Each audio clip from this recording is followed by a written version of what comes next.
What's going on, guys? Scar coming at you with another Magic the Gathering video. In today's video, we diving into some MTG budget decks I kind of came up with.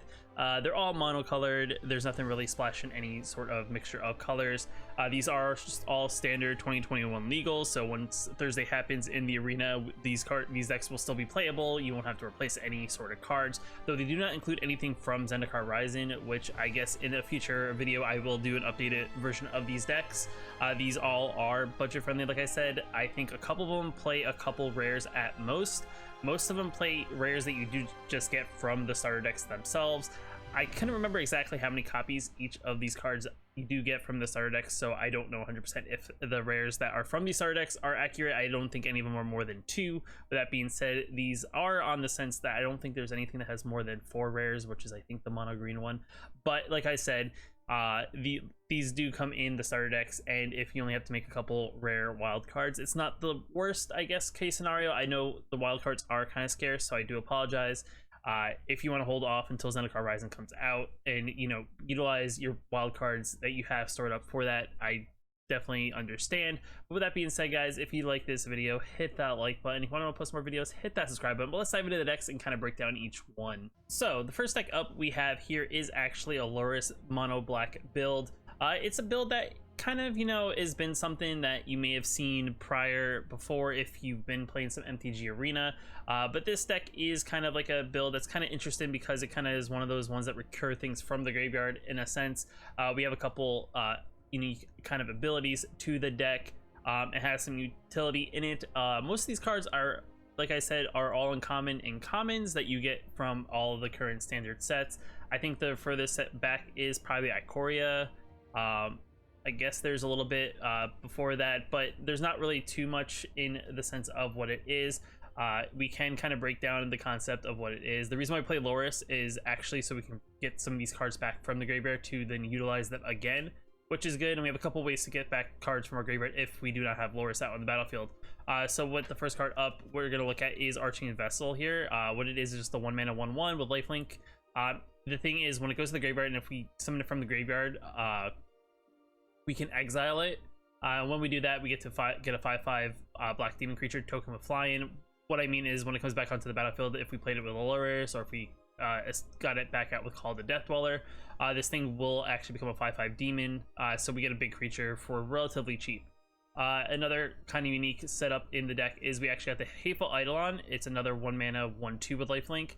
Whenever an enchanted creature we control dies, we draw a card for each aura we controlled attached to it. So what this deck is going to do, we're actually going to play a couple auras in the deck that kind of actually are penalizing our opponent's creatures.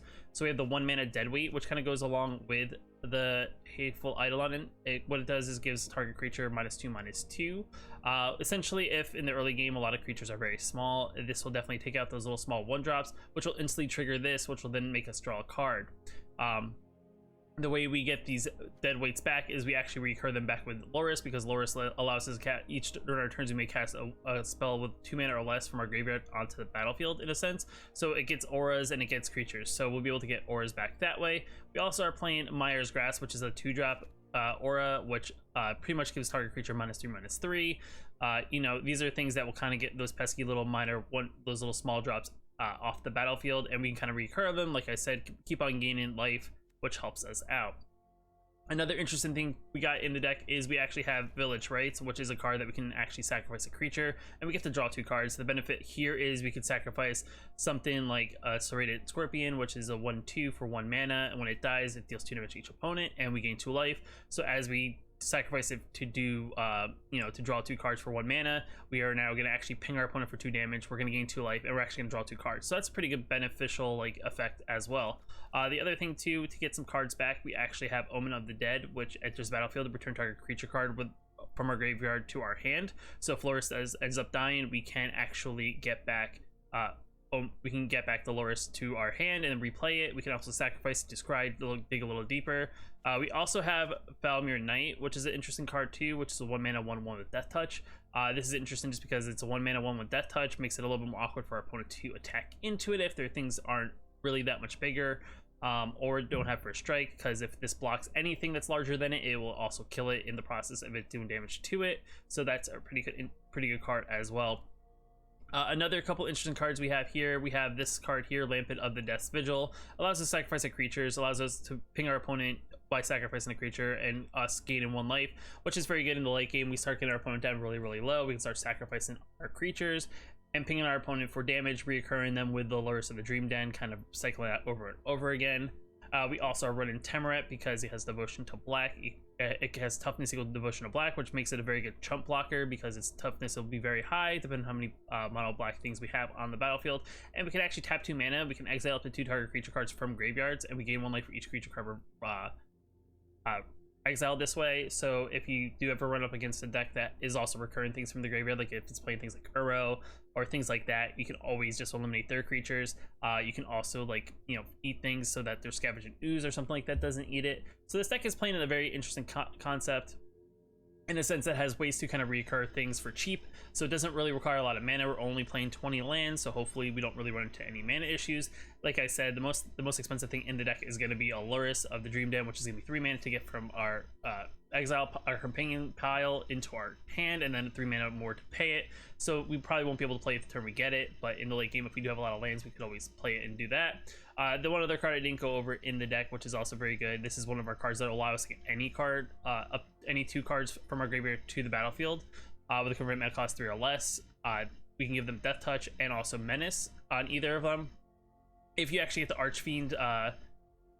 Archfiend with this, you put the counters on Archfiend, and the Archfiend then gets sacrificed. So that's the only thing that kind of stinks. So if you bring back Archfiends of Vessels, the counters don't go on the demon, they only go on the Archfiend Vessel. So unfortunately, you won't be able to kind of like put them on the demon, which is unfortunate. But you can put them on other things. Like you can put them on like Temoret.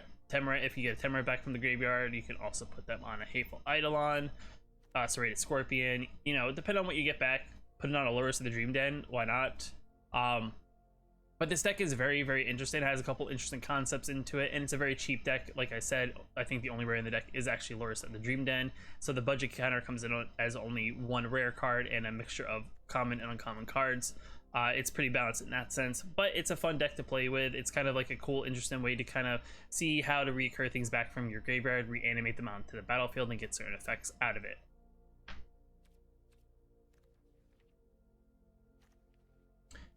One thing I would note to actually add into the deck in case you wanted to upgrade it is actually there's a land called Castle of Lochthwain. Most of the decks I'm probably going to go over in this monocolor style are going to have a castle in them. Each castle does something different. The one for mono black actually allows you to tap it for black mana normally, or you can tap 3 mana, 2 black. You get to draw a card and you get to lose life equal to the number of cards in your hand. This is definitely a good add, especially in the late game when your hand's starting to get a little bit thin. This deck doesn't really have too much in the way of card draw, so a way to add cards into your hand if you're digging for an answer possibly is a good thing. We also don't really have too much in the way of removal, so I actually threw in an Erebos Intervention. I think this is kind of interesting in the sense that you give target creature -X/-X until end of turn, and you gain X life, or you can exile up to twice X cards from your graveyard. I mean, you can also throw in other spot removal, but I just thought this was like an interesting card to maybe get just because it also helps, you know, eliminate things from the graveyard. But you guys can always tweak and add things like Eliminates and Heartless Axe and various other removal spells if you'd want to. I just thought these are a couple like rare cards that I didn't want to put in the list to make the budget higher that you could always think about possibly adding in later.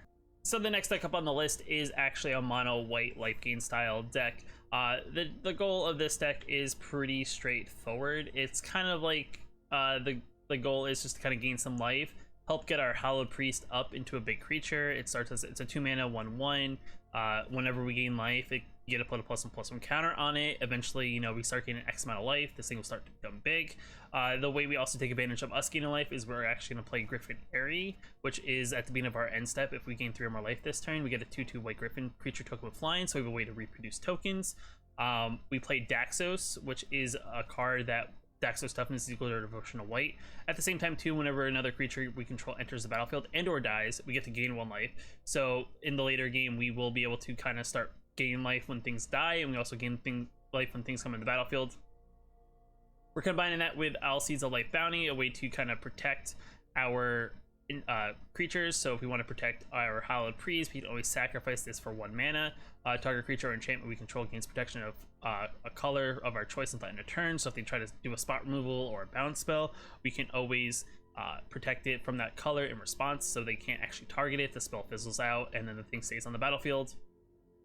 We also have things to kind of gain life with Revitalize. We have Light of Hope, which has a little bit more utility. We can gain 4 life, we can destroy target enchantment, or we can put +1/+1 counter on target creature, which is pretty good.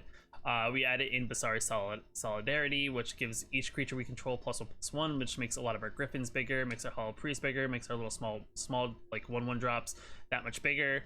I actually in Splendermare, just because it's a cool little interesting card. You can play it for the 3 mana 3/3 lifelinker, but I actually think the utility of cycling it and given a lifelink counter to something to a creature we control is pretty good, which you can give to like a Hallowed Priest to give itself lifelink. Someone, even when this swings in, it's going to gain life. You could always give it to a Griffin, so the Griffin swings in, it gains additional life. So that's another tool to gain some life.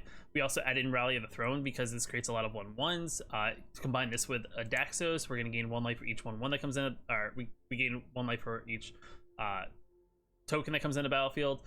And then on top of it, if we spent at least 3 white mana, which our deck is mono white, we're spending white mana to play this, you actually get to gain 1 life for each creature we control. So we gain the 2 life from the Daxos, and then X amount of creatures on the battlefield will gain X amount of life for each one of those creatures, which will then pump up our Hallowed Priest, which creates a lot of triggers. Then we also play Omen of the Sun, which is another flash enchantment spell here, which when it comes into the battlefield, we create 2 1 white soldier tokens, and we gain 2 life.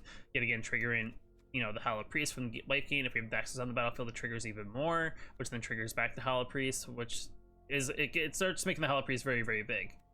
We also throw in Faith's Feathers here, just because we're in the game of gaining life, because we want to trigger like Griffin Airy, we want to trigger Hallowed Priest. This, when it comes into the battlefield, we gain 4 life. Enchanted Permanent can't attack or block. Its active abilities can't be activated unless they're mana abilities. So this kind of prevents our opponent from really attacking in with a particular creature. It kind of slows it down. I know you could also play things that kind of just, you know, exiles them until the, like a Banishing Light, until it gets removed from the battlefield. I thought this was kind of interesting just in the sense that it has life gain. It's a little bit more expensive, but I think this is a better utility card for what we're trying to do in this deck, rather than playing something like Banishing Light or something like that. We're also playing just 22 lands, you know, because most of the deck is fairly cheap. Like I said, I think this is the most expensive card in the deck, and I have a couple little ways that you could probably upgrade this to make it a little bit more efficient, gain a little bit more life.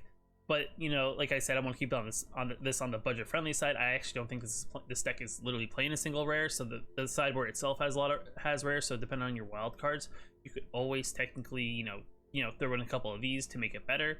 I would suggest, you know, taking out some certain commons and uncommons that you think would be beneficial to take out. If you want to take out things like the things to make tokens, it'd probably be my first thing to probably take out in the deck. Probably then followed up by the Splendermare, because the things we're going to add in are going to give us additional ways to gain life. So I think these 3 would be your core things to take care of, and then depending on where you want to go from there, you could always get rid of something to give +1/+1 counters to target creature, or, you know, you maybe get rid of this. It all depends on where you really want to go.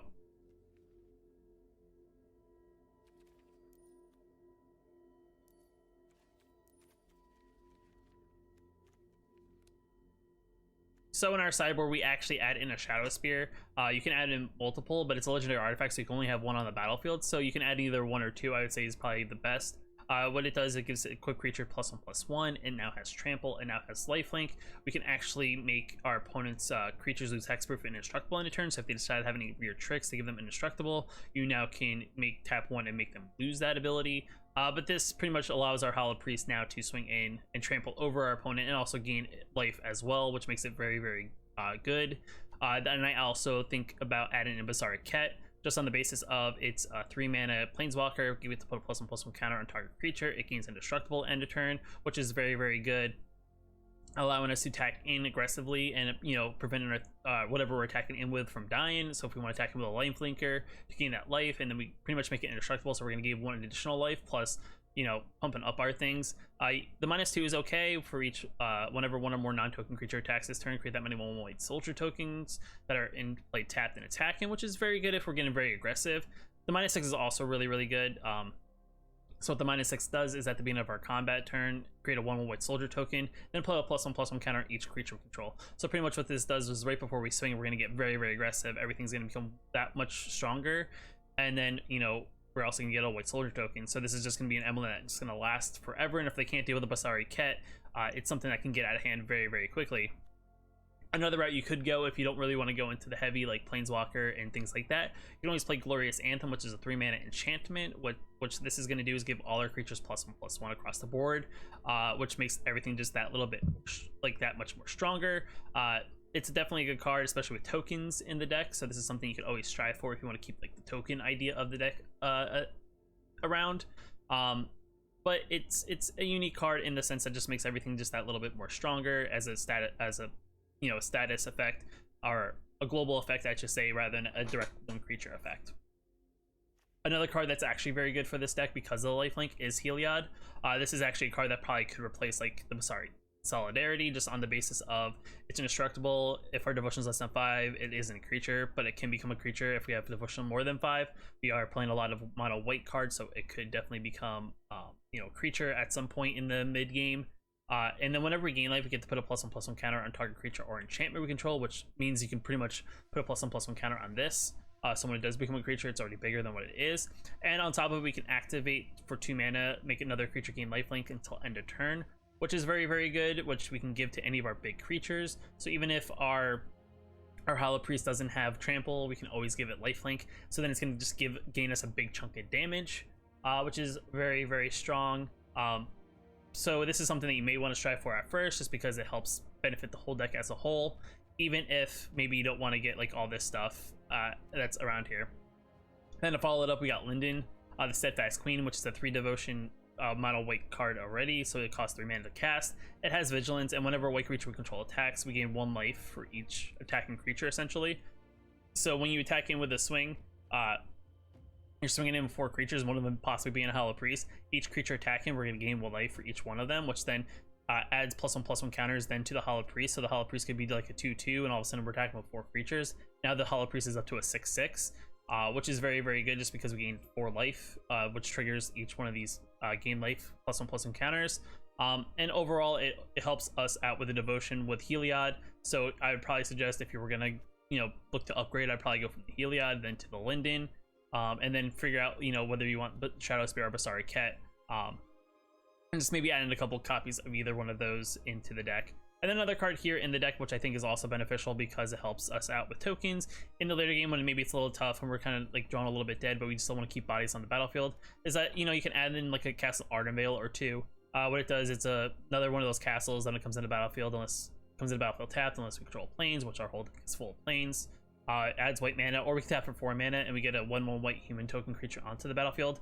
So the token doesn't have any devotion, but it just helps us out, getting maybe a little bit wider. Combine that with a Basari Ket, now this token's getting that little bit bigger, which is very, very good. Or we can make a chump blocker and we can just throw it in front of our opponent's creature. All right, so the next deck up is kind of like a weird budget mono red Cavalcade style deck, but it's upgraded for like standard 2021. And what we're kind of doing here, instead of playing Cavalcade, which means whenever we attack with a creature that I think has 1 power, it deals 1 damage to our opponent. We're actually going to play the new card from the starter deck, is Raid Bombardment. We're playing 4 copies of this. So whenever a creature we control attacks with a power 2 or less, it's going to deal 1 damage to that player or planeswalker that creature is attacking.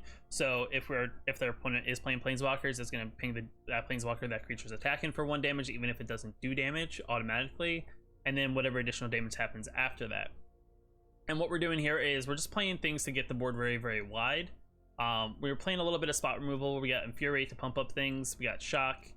We have Nest Robber, kind of like a thing I kind of want to mess around with from the starter deck, just because it's a 2 mana 2/1 haster.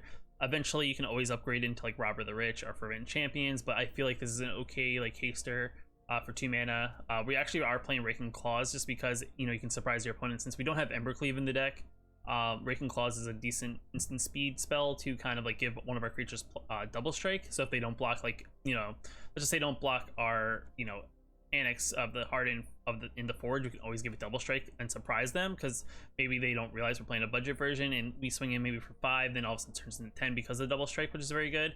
Rimrock Knight's a very strong card in the sense that it is a 2 mana 3/1er that can't block, unfortunately, but we can always tap it for 1, which is like another Infuriate, which then it gives additional +2/+0 to target creature until end of turn. I also threw in Unleashed Fury, which also doubles the power of target creature until end of turn. So if we don't draw the Raking Claws, we maybe can draw the Unleashed Fury, which will then double the power of Annex. So instead of doing 5 damage, it's 10 damage, because now we're doubling the power by 2, which is decent. I also threw in Bullhound because we're playing maybe a little bit of a wider board, so Bullhound comes in the battlefield as haste, and whenever it attacks, other creatures we control get +1/+0 until end of turn. So even if we don't have the Rain of Bombardment out, we have the Bullhound, we can do damage, which is also good. Burn Bright, which is another pump effect to give our board +2/+0, helping us out doing damage. Then we also play Goblin Gathering, which is a 3-mana sorcery. Create a number of 1/1 red goblin creature tokens equal to 2 plus the number of cards named Goblin Gathering in our graveyard, which creates a wider board, and then it just stacks up from there. So we play 3 copies. Thinking about possibly cutting down maybe a Raking Claws and throwing in another one, so we play 4 of them to try to get the maximum amount of goblins we could get. Then we also have Annex, Hardening the Forge, which is a 3-mana. Its power is equal to Devotion to red. There's a little bit of devotion in the deck, not a lot of devotion, but there's enough to get it up to a decent power. And then whenever Annex or another non-token creature we control dies, we get a 1/1 Satyr token. This creature can't block. If a creature had power 4 or greater, create 2 of those tokens instead. So there's a little trick. So if you have multiple Annexes, you can actually play both of them, which essentially then automatically puts its devotion to 4. And then when you choose one of them, that when the other Annex dies, it now actually creates 2 Satyr tokens in exchange, so helping you kind of make the board a little bit wider, hopefully getting a good Raid Bombardment in. Then we also throw in the Goblin Gang Leader, which is another way just to, when it comes down to battlefield for 4 mana, it's a 2/2er, which also triggers for the Raid Bombardment. On top of it, it's also creating 2 1/1 red goblin token creatures. So the deck is kind of like token heavy, but like I said, it has little ways to kind of make it more devotion, like help out the devotion for Annex to make it somewhat of a threat. But giving ourselves protection to kind of keep tokens on the battlefield is very, very good. And we have ways to kind of pump up our creatures, whether we have the Raid Bombardment out or we have some other pump spells to make things overall bigger. With that being said, I also do have a sideboard having some cards that I think are better upgrades to make the deck a little bit more competitive, a little bit more aggressive. Kind of probably bringing it a little bit more in line into the mono reds you probably do see in the meta as a whole if you've been playing some of the the ranked and or normal play queue. So of course, you got the Fervent Champions. This is a pretty good staple. It's a 1-drop 1/1, but it has first strike and haste. And then whenever it attacks another target knight attacking gets +1/+0. So actually, it can target another Fervent Champion, or it can actually even target a Rimrock Knight, which makes it something that our opponent now has to block. And then equipped abilities activate that target Fervent Champion cost 3 has to activate. So this kind of comes into effect with Embercleave, which is in the sideboard of cards I think you should add. Robber the Rich is another solid 2-drop, which I think you can replace with an S Robber, just because it's a reach haster 2/2, and then whenever it attacks, the defending player has more cards than us in our hand. We have to exile the top card of the library during our turn. Any turn you attack with a rogue, you may cast that card and may spend mana as though we're a mana of any color to cast that spell. So it allows us to play our opponent's cards, which kind of if our opponent's playing anything that helps us, it helps. We play for our benefit, and unfortunately now our opponent is pretty much playing against their own cards essentially in order to deal with what is going on the board. Bone Crusher Giant's another solid card because it's a double effect. It has Stomp, which is 2 damage that can't be prevented to any target, and it's a 3-mana 4/3, and then whenever it becomes target of a spell, it actually deals 2 damage to that spell's controller, which is very annoying for our opponent if they try to do anything to remove it. Then we also got the Torbrand, which is a 4-mana 2/4. If a red sorcery we control with damage to an opponent or a permanent an opponent controls, it deals that much damage +2 instead. So it just makes all our little smaller 1/1s and stuff like that, or even our Raid Bombardment now, instead of doing 1 damage, is now going to do 3 damage, and which makes it a little bit more it makes tougher for our opponent having to deal with even a wide board, because they kind of now have to think about how they block as a whole rather than just focus on a couple of things. And of course, it wouldn't be a mono red deck without Embercleave. It's just such a strong card. I would say this is probably something you want to strive for at first, just because this is a card that pretty much decides the game, essentially, because you may attack in with 4 creatures. Embercleave costs 1 less for each attacking creature we control. Whenever Embercleave comes into the battlefield, you can attach it to target creature we control. The creature gets +1/+1, has double strike, and has trample. So this is something that is definitely makes the deck essentially just win on the turn that you play it. You throw this on an Annex that's already 4 devotion plus whatever may be on the battlefield, then giving it double strike and trample, which then means any damage it does, it's actually going to go through no matter, even if they block, unless they fill up the whole toughness. But you take a 5/5 Annex, turn into a 6/6 with double strike and trample. It's going to do 6 damage first. It will do whatever it does to eliminate the creatures on the battlefield in that way, and then it does the next 6 damage, and if there's any remaining toughness, it will finish off whatever is left on the battlefield that was blocking it, and then hit the rest of it into the opponent's face, which just makes it very, very tough to deal with unless they can do some sort of spot removal and or spot removal for the creature itself. And of course, Castle Embereth is a very solid card here because what it does essentially is for 3 mana, you can creatures we control get +1/+0 until end of turn, so it turns a lot of our 1/1s into 2/2s, which is good. And you can do this actually after the Raid Bombardment triggers, so then you can actually then swing in with your 2/2s or bigger creatures, and then essentially just make them that much bigger. Also, still getting the pings in from the Raid Bombardment. But overall, this is a pretty solid deck. Mono red is still something that is going to be very pesky even when rotation happens, just because it's a very solid deck, even if it doesn't gain anything from Zendikar Rising. But it is something that, you know, you will see as you kind of progress and kind of figure out what's going on in MTG Arena as a whole. So this next deck up we have here is actually a Mono Blue Mill. Mono Blue and Mill in general is a pretty solid budget-friendly deck, even if you were to build it currently in MTG Arena. It does have a couple rare cards, just some couple Teferis that just kind of make it that much better. But overall, the deck is pretty simple in what it's trying to do. So the main card here is we want to get Teferi's Tutelage on the battlefield. Okay, we're just moving cards. It's fine. So the main card is you want to get Teferi's Tutelage on the battlefield. So what it does is it comes into the battlefield, we get to draw a card and discard a card. And it has a static ability, so whenever we draw a card, target opponent mills 2 cards. We are playing a lot of cards that are going to mill our opponent just in general, and we have a lot of cards that are going to draw us cards to help mill our opponent that way. The thing is, even on a draw step, we mill our opponent the 2 cards. And then if we play any other spells, that we're going to mill 2 cards for each spell that we, for each card we draw. So even if we play a spell that's going to draw us 3 cards, we're going to mill them 6 cards in total for that. You combine that with multiple copies of this on the battlefield, soon your opponent is actually going to be, starting to mill a lot of cards in big chunks. And we have a couple cards in as we kind of get into the later game, as our graveyard fills up with cards. We have ways to kind of, just hit them real hard while we draw a lot of cards to kind of like hopefully take advantage of them, milling a lot. So how we kind of mill our opponent is we play this Merfolk Secret Keeper. It's a 1 mana spell that we can cast as a sorcery. We get to target player, mills 4 cards, and we can play it as a 1 mana 0/4 as a blocker to kind of, chump in some damage our opponents may be trying to do to us if they're playing something a little bit more aggressive. A 0 full wall in the early game is actually very tough to get through. Kind of like until you get to the mid-range, it gets a little bit easier for our opponent to get by, but we have kind of things to kind of counterbalance that as we kind of get into the later game. We have Opt as an instant mana, draw a card and scry, so we can kind of like look for something we're looking for, which is a cool way to kind of interact also with Teferi's Tutelage. We get to draw a card, mill them 2 at instant speed. We got Overwhelmed Apprentice, so it's a 1 mana 1/2. When it enters the battlefield, each opponent mills 2 cards, then we get to scry, so we get to fix the top cards of our library. In the early game, this is very good because it stops like, a lot of the 1/1s, and also allows us to kind of fix the top of our deck in the early game to hopefully draw into something a little bit better. We're also playing Sage of the Mysteries, which is a 1 mana 0/2. It has Constellation, which is an effect that was from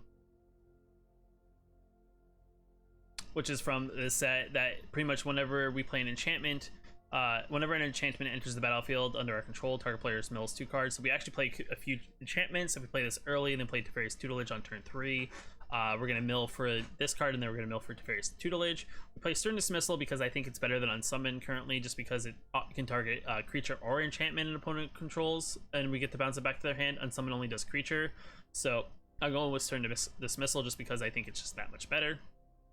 For a couple of our draw spells, we actually are playing Frantic Inventory. This spell gets better the more we play and the more in our graveyard. So initially, it's just going to draw us 1 card, and we get to, at instant speed. But we get to draw an additional card for each one of these in our graveyard. So the first time we play it, we're going to draw 1 card. The second time, we draw 2. Third time, we draw 3.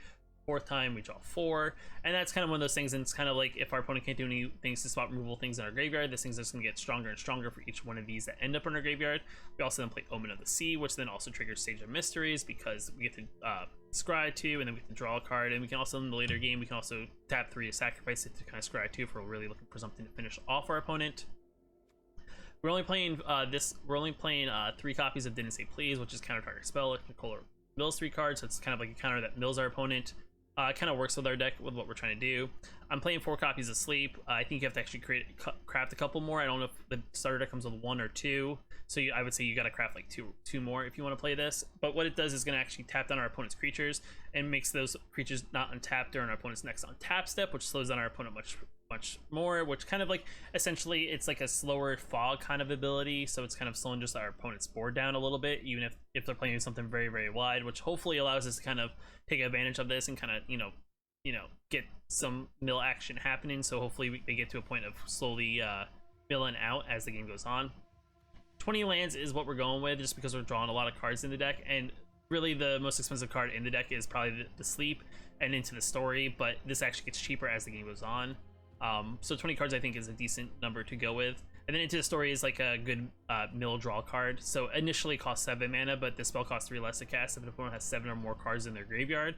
And then we get to cast at an instant speed and we get to draw 4 cards, which is kind of like a spell that when we do this then doubles it, so then mills our opponent for 8. But if we have multiple Teferi's Tutelages on the battlefield, it's then going to mill our opponent for 16 and so on and so forth, depending on how many copies, if we're able to keep that many copies on the battlefield.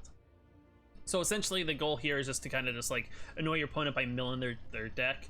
If our opponent, like, just say they kept a risky hand and maybe they only have 2 lands, we can maybe possibly even mill away their lands, which then kind of screws them up from actually playing the game as a whole. Milling is kind of one of those pesky things the games kind of do go a little bit longer, but it's a fun concept to just kind of get down, because every now and then this is like an interesting way to play control without really playing counter spells and things like that.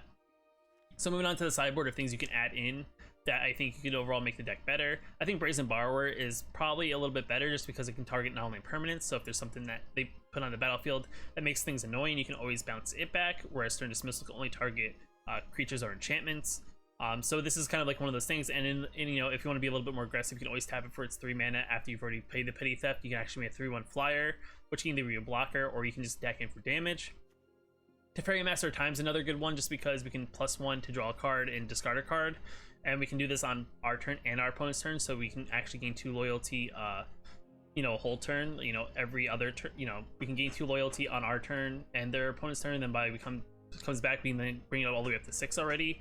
The -3 is very good because it can phase out our opponent's creatures. So if they play one big giant creature and they don't have any way to kind of protect it, we can phase it out, which pretty much what it does is it kind of like does what sleep does. Until their next turn they can't really do anything with it, so if they decide to go attack in with a creature, we can always phase it. And if we somehow get it up to -10, we can actually take 2 additional turns after this one. But really the draw and effect is actually very good because it's just a consistent draw card that we have that kind of then triggers Teferi's Tutelage. Another good interesting card here is actually Teferi's Ageless Insight, which is a 4 mana legendary enchantment. So we can only have 1 of these on the battlefield, so if you do add this, you probably don't want to add more than 2. If we would draw a card except the card we draw on our draw step, we would then draw 2 cards instead, which then turns all our draw spells and we have in our deck into draw 2 spells, which then triggers even more Teferi's Tutelages, which also creates this to then, I think essentially that makes that draw would make this draw 8 essentially, which then trigger 8 stacks of this, so that makes it very good. And then Castle Vantress is another land you can add into the deck. Like I said, the castles are going to probably be in all the decks I go over, but it's a blue, comes in a battlefield unless we control island, tapped, but this deck is all islands. We can tap 4, we can scry 2, which is like essentially the ability that some of these cards have, which helps us fix the top of our cards to hopefully look for an answer or something like that. But overall this deck is pretty interesting. I'll fix the cards I by mistake removed, so that when you look at the list will be accurate. But let's move on to the next deck. So the last and final deck that I kind of came up with is actually a mono green kind of stompy style deck. Overall the deck is pretty straightforward. What it's trying to do is just trying to play things that have be a little bit more aggressive in what it's trying to do. But it's playing it's another deck that plays a lot of green devotion, but it's on the fairly cheap side. Like I said, it has 2 Gigantosauruses and 2 Rampage and Brontodons. I can't remember if the starter decks came with 2 of each or if it's 1 of each, so I do apologize, but this one is like stuff that would be in the starter deck, so I didn't really think it was that big of a deal if I added 2 copies if there was already 2 that you already have in your collection from the starter decks. But let me know in the comments below. If it's not, I can always make adjustments to it if you want me to add other cards that maybe make it a little bit more budget friendly.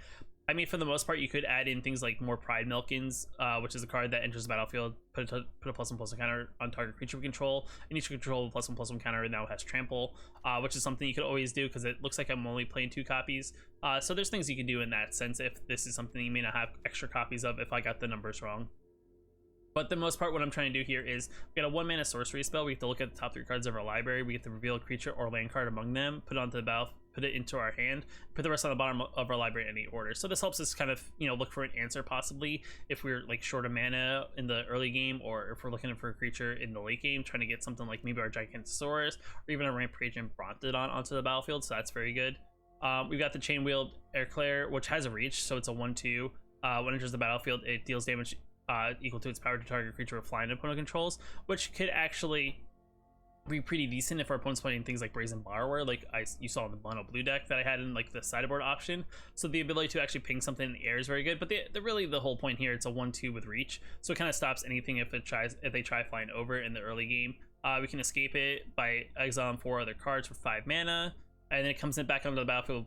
3+1/+1 counters on it, so in the late game you can always get it back, which is now becomes a 4/5 with reach. So that definitely becomes a strong blocker.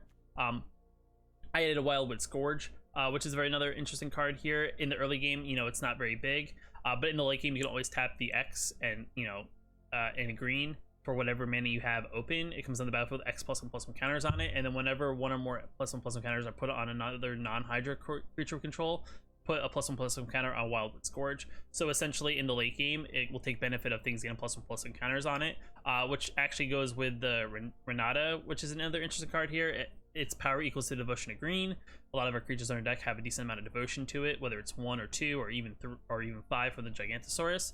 And then each other creature we control enters the battlefield with additional +1/+1 counter on it, which then takes advantage of this Wildwood Scourge, because now every time we may play in the early game, then we play Renata, and then every other creature that comes on the battlefield after Renata's been on the battlefield will now give this more counters, essentially. So it's like a weird little combo there. We got Drowsing Pteranodon, which is a 3/3 defender, which is good for 2 mana, which is not that bad. As long as we control a creature with 4 or greater, Drowsing Pteranodon can attack as though it didn't have defender. So in the late game, you know, put in the Gigantosaurus or the Rampage and Brontodon, or if we have enough devotion with Renata, this will be able to attack easily for the most part. I got Ram Through for the spot removal, because target we control deals damage equal to its power to target creature we don't control. If that creature you control has trample, it deals excess damage to that creature's controller instead. So the cool trick here is to kind of finish off your opponent.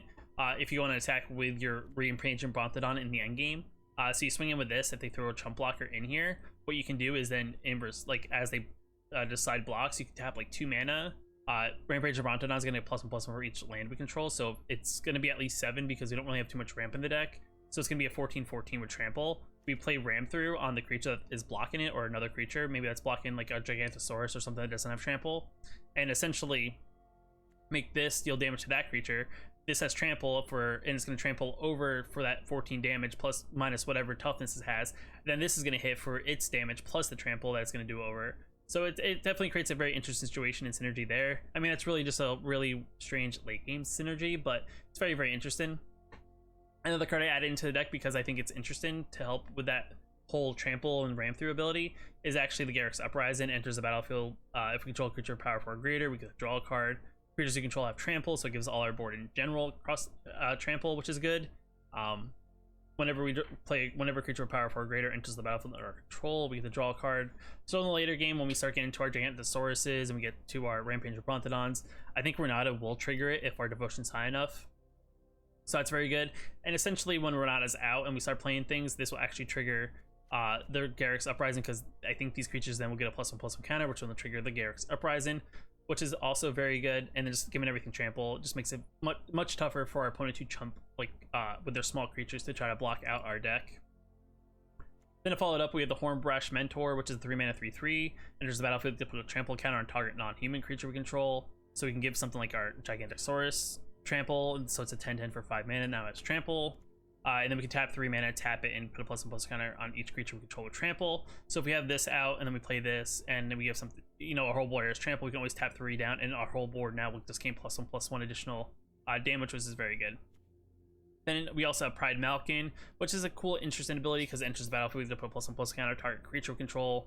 And then each creature we control a +1/+1 counter on it also has trample. So if we have a Hornbrush Mentor, out, we can kind of like give things trample. We can also make things with trample have +1/+1 counters have trample. which this Wildwood Scourge initially then essentially will have trample, which is good. So it's very, very interesting there.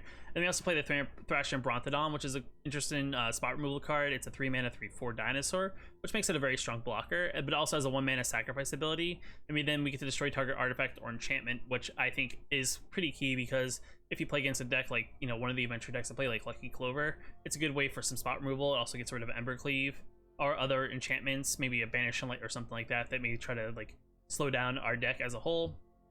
We already went over Renata. It's a 4-mana Devotion to Green, makes other creatures have +1/+1 encounters. Gigantosaurus is a 10/10 for 5 mana, which is very, very strong. And then when we give a trample in the later game, our opponent's not going to know how to deal with it. Brontodon is very, very strong, especially if we get to attack with it, just because it'll get +1/+1 for each land we control. And then we play 24 lands. Now, talking about what you could swap in and out to make the deck overall better, we got Lovestruck Beast, just because it's a 5/5 for 3 mana, but then at the same time too, all our 1/1s, you can make 1/1s with it, which makes it very, very tough to deal with. A 3-mana 5/5 is definitely very tough to be as a chump blocker, even if we don't have the 1/1, if the 1/1 died somehow. Yeah, Yorvo, which is very good because it interacts with Wildwood Scourge, which then also helps Renata's overall devotion. Garruk Unleash, which is very good because the +1 gives target creature +3/+3 and gains trample to end a turn, which essentially makes a lot of our bigger guys that don't have trample that much stronger, even if we, you know, physically, maybe if we don't haven't drawn Garruk's Uprising. So Garruk's Unleash is very good in that sense. Gem Razor is good because it has the ability to mutate onto any of our creatures, so it can mutate onto like a Wildwood Scourge, and if you have any counters on Wildwood Scourge, it will be a base toughness of 4/4 plus whatever +1/+1 counters on it, and then whenever it mutates, it actually gets to destroy target artifact or enchantment opponent controls, which helps out slow down our opponents like artifacts like Embercleave and Lucky Clover, of course. Quest and Beast, just because it's like one of the best 4/4s for mono green, just because it's vigilance, death touch, haste, can be blocked by creatures of 2 or less. If combat damage we dealt by creatures we control, combat damage that we dealt by creatures we control can't be prevented, so there's no way for our opponent to prevent the damage our creatures are doing to their creatures. So I think essentially that means if they block with one of their creatures and they give it like protection from a particular color, I think this essentially gets around that, because technically protection prevents that damage, which gets a little interesting. So if they do it like as they, you know, do blockers, essentially that creature then would essentially still take the damage and also die. And whenever Quest and Beast deals damage to an opponent, it deals that much damage to target planeswalker that player controls. Well, planeswalkers aren't too bad, but you know, having the ability to just not have to worry about a planeswalker when you attack him with a 4/4, and having then the Quest and Beast now chomp your opponent's planeswalker if your opponent has been dealt damage, makes it very, very strong. And then we also get Great Henge because we're playing big creatures, and Great Henge is a very strong card because essentially it does the same thing as Renata, but on top of it, whenever we play a non-token creature, we then get a +1/+1 counter and we draw a card, and it also produces 2 mana, and then we gain 2 life. So it's essentially just is a much better Renata, in the sense that we kind of get rid of Renata, but then we add in the ability to gain more mana and also, you know, draw a card. And then Castle Garenbrig, just because essentially this is just a way to add 6 mana to only cast creature spells and activate the abilities of creatures, which then essentially just helps us out with our mana base and ramp up that much harder without even playing ramp cards. With that being said, these kind of are, you know, these are some suggestions to the mono green deck that I think you could always add. But you know, you can always play around and kind of add and take out what you think will work and what you think won't work. So essentially, you know, when it comes to these decks, I would say pick probably the best one that kind of fits your fancy when it comes to like what style of gameplay you would want to do. I think each one of these kind of add a unique style of gameplay on a very decent budget. Like I said, there's other budget decks out there that are multicolor that I'll probably go over in a later video. Maybe I'll wait until Zendikar Rising comes up, because there's a couple things I want to try out with the party system, and I also want to try out things with rogues. I think rogues could be a very interesting budget deck. With that being said, guys, if there's anything you want to, you know, leave comments about any of these decks down in the comments below. All these deck lists will be in the description, so if you want to copy any of these into Arena, just kind of see which ones you maybe can build, or which ones you kind of want to work on into possibly building, the links for them will be in the description. If you like the video, hit that like button. If you want to check out one of the other videos that are popping up as I'm doing this closeout, you know, you can always freely click one of those. And until next time, guys, I'll see you in the next video.